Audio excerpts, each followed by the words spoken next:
Bolajonim, yaxshimisan? Ishlaring tuzukmi? Rahmat. Keling, xizmat. Menga muddatli kredit kerak edi. Hamma hujjatlarim tayyor.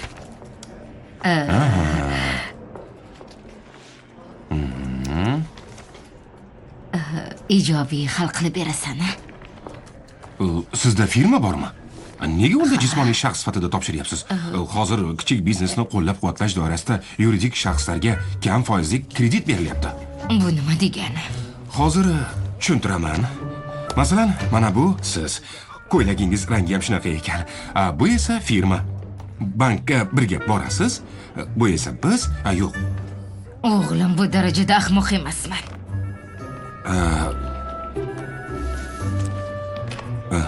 Demak, antiqa mollar sotadigan do'koningiz bor-a? Ha. Do'kon uchun kredit olaman desangiz, foizi albatta past bo'ladi. Voy, bolam, rahmat. Lekin hisobot uchun do'konni suratlari kerak. Shu kunlarda borib rasmga olaman. Pul keyingi hafta hisobingizga tushadi. Voy, buncha yaxshi. Balki hozir men bilan birga borib ishni bitirarsan-a? Xarajatlarini albatta beraman. Yo'q, rahmat. Lekin ko'rinishingdan pulga zo'rga o'xshaysan.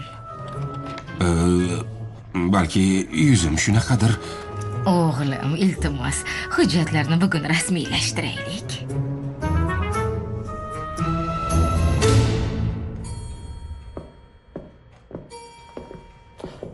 Mana shu do'konim bo'ladi.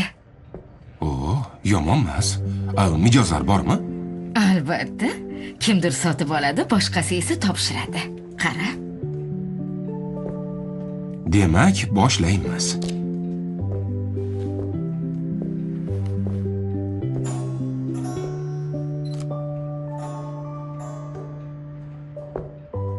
Kimgadir shu matohlar kerakmi? Oluvchilar yetarli.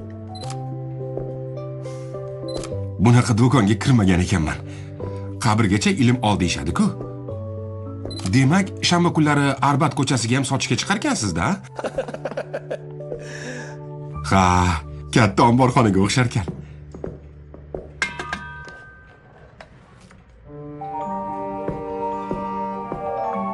Bu senga minnatdorchilik sifatida. Menga pora beryapsizmi? Yo'q, bu dinor. Bujon, axir dinor kerak bo'ladigan Quvayt mamlakatida yashamaymiz-ku. Oling.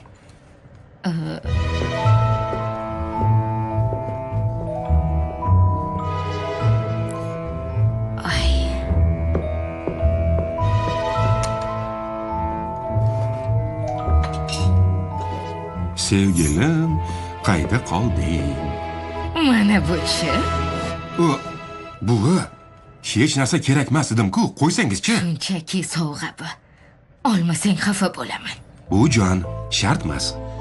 Chin dildan aytyapman. Xo'p deng. Shuning, shunaqa tarbiya olganman. Dadam shunday o'rgatgan.